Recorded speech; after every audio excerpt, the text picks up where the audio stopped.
Hello, good morning, good afternoon, and welcome. I'm very pleased to be joined by Frank Wouters. Frank is the head of global business development for hydrogen at Reliance, or new energy, I should say, at Reliance Industries. Obviously, a huge Indian player. So, and you're also chair of the MENA Hydrogen Alliance that partners with us here at World Hydrogen MENA. So, Frank, can you give us just a brief overview of how you've seen the development of the hydrogen industry with reference to this region, and also your work at Reliance, and what are you picking up, and what's interesting you, and what do you think are some of the latest announcements and movements? So, yeah. Yeah, thanks. Well, first and foremost, I do think that what I do see is a lot more understanding. Mm-hmm. There's an increased level of awareness on why hydrogen, what can hydrogen do, and that was really early stages a couple of years ago. And now it's we're here. There's hundreds of people. We have events like this almost on a weekly basis. So in that sense, it's picking up. I mean, it's still early days in the sense that there's still a lot of confusion. Mm-hmm. The fact that hydrogen can be a lot more than what people still think, because electricity is 20% of all final energy, 80% of molecules, everything needs to be clean, we know that. Yeah. And then the 80% is actually where hydrogen plays. So it's to some extent, I think it's got a bigger potential than many people still think. But the announcement today of the NEOM clean hydrogen project, the financial close, $8.5 billion, 24 banks globally came together, and have now signed the final deals to make this thing a reality. That's a 2.2 gigawatt electrolyzer facility with 4 gigawatts of solar and wind. I mean, this is the first project at scale, which is commercial. It's all happening, and in that sense, I mean, it's a big day today. Yeah, definitely. And talking to various players, be the Swiss in terms of Varo Energy or Verbund in Austria, all of them have got big plans for similar scale projects, and we're seeing sort of and they're real serious players with the ability to put together good quality projects. There's clearly the beginning of different sources of demand for the hydrogen, and we've seen some interesting papers, I think, from Fraunhofer around the derivatives plays. You're obviously working for Alliance, obviously headquartered in India. What is there that level of understanding now happening in India, and what's been occurring there? So definitely, I mean, India, like Europe, it's a net energy importer. So when you buy things and there's volatility in the market, hydrocarbons can go up and down in price, and so there's always that element. And for the first time, all of this stuff is now cost effective. So we can make solar energy plus storage and hydrogen in India, which is cheaper than buying hydrocarbons abroad. So that opens up basically the floodgates to development. And companies like Reliance, I mean, what we're doing is decarbonized in a first phase our own business. Now being a huge conglomerate, we have 16,000 shops. There's 1 million cars that drive around, for us in the business. We have the largest single-site refining complex. Only the refinery needs 1 million tons of hydrogen, which requires 20 gigawatts of solar. So that is one element of one business in a big country. And we do think that this is a cost-effective solution right now. Yeah. But of course, many things to be done. We need to build the factories. We need to figure out the technological solutions, etc. There's still a huge amount of uncertainty to some extent. But India is it's a very promising new wave of industrial development that replaces buying fossil fuels from abroad to things that you can make, create jobs, and then create an entirely new industry. So very exciting. Yeah, certainly. And those are staggering numbers in terms of Reliance and just thinking about decarbonising Reliance's operations.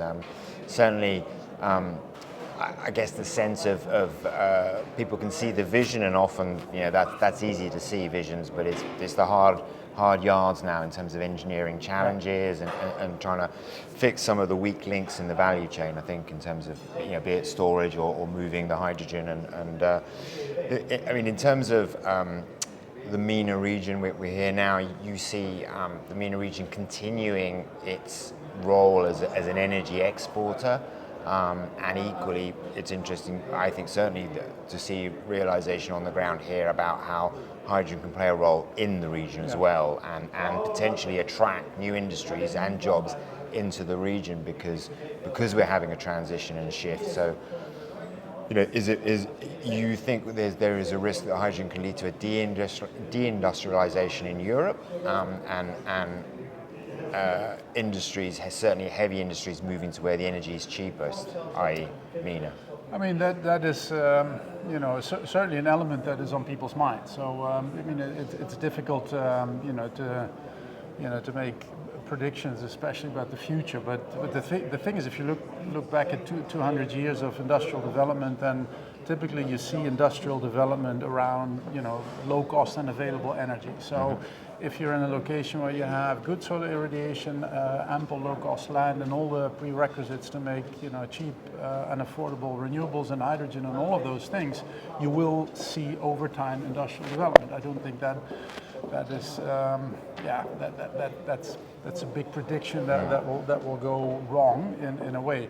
Whether Europe and you know, other places that might not have the cheapest locally available renewable energy will lose that industry, that needs to be seen. I mean, people, you know, you can be smart about it. So it doesn't necessarily have to be, you know, that you make all the steel like in Europe, but you can still keep your downstream, you know, the car industry, the wind turbines, and all of the stuff that you make with steel, you can still keep that in Europe. Yeah. Because that is not necessarily the most energy intensive part of the equation. So then perhaps we'll see a shift of the actual steel making to places where that is just lower cost. Yeah. But then you can still do all the rest you do with steel in Europe. So in that sense, it remains to be seen. But there is going to be massive shifts in you know, with the energy transition. Things will change. Yeah, definitely. Yeah, no, it's a valid point, and also I guess we've seen a huge shift now with the word energy resilience. We've seen obviously the word geopolitics keeps coming up, the Ukraine war, greater participation of the public sector in helping to fund a lot of these transitions, and also have an interest in preventing that said sort of deindustrialization, and certainly support new industries. And I guess also, I guess the role of governments, and that is a big thing. We've seen obviously the IRA attract a lot of attention and investment interest in the US, and we're seeing here, I guess, regional governments beginning to shape their own sort of policies. And then any comments around the European Delegated Act and its, I guess, expected European approach, uniquely European approach to policy and stimulus. Yeah, to be honest, I mean, the latest version of the Delegated Act, which is sort of like almost final, and we'll go for signing in the next couple of months, I'm not a big fan. Yeah. It's not what it needs to be. I mean, it's, you know, it was a struggle from the beginning. You know, it's improved somewhat, but it's still, you know, not an instrument that I think will make it work. So in that sense, the question is, and some voices have said it's, you know, it's better to have this with all its flaws than nothing.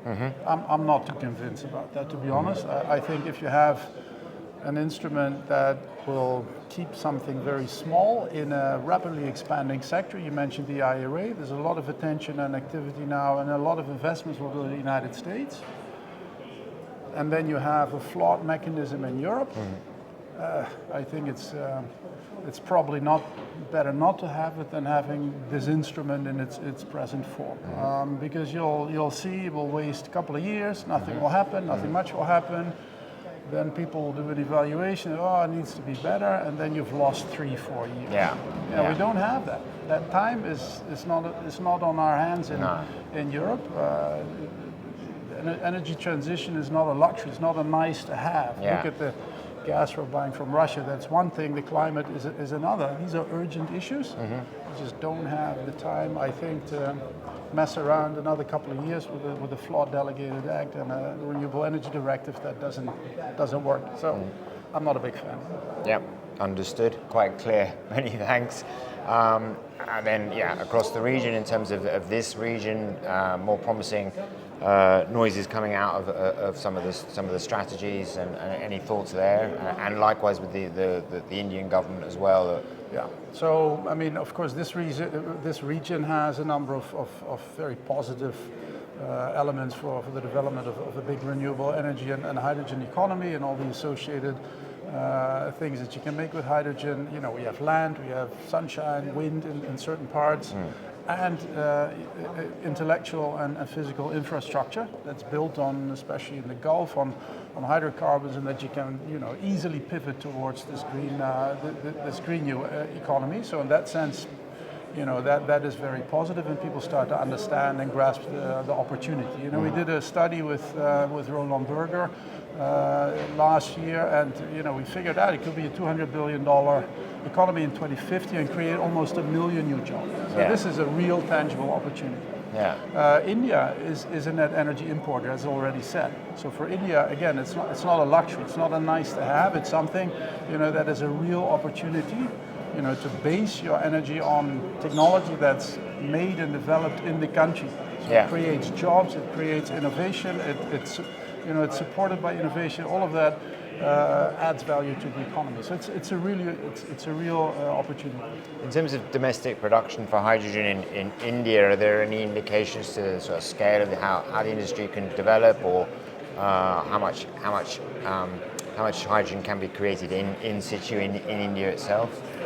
Yeah, so India is, you know, it's not, in terms of land size, not the largest company. I mean, we have a lot of people, and then there is, of course, a lot of agriculture, and so compared to the Middle East and North Africa and the Sahara Desert and places like Australia and Chile, which are really empty, I think we'll probably struggle, you know, to be as cost effective and as big as some of those places. Yeah. So I think India has a fair chance of being self-sufficient and will be cost effective. Right. But in terms of export, but self-sufficient is that's pretty big. It's interesting. I wouldn't expect it to have that ambition. So yeah, certainly that's fascinating. So yeah, many thanks, Frank. Thanks a lot for all your support and all your work, and we wish you good luck in over the coming months and over the years with the Alliance, and certainly a lot to do to decarbonise that huge monster. So yeah, many thanks. Take care. Cheers.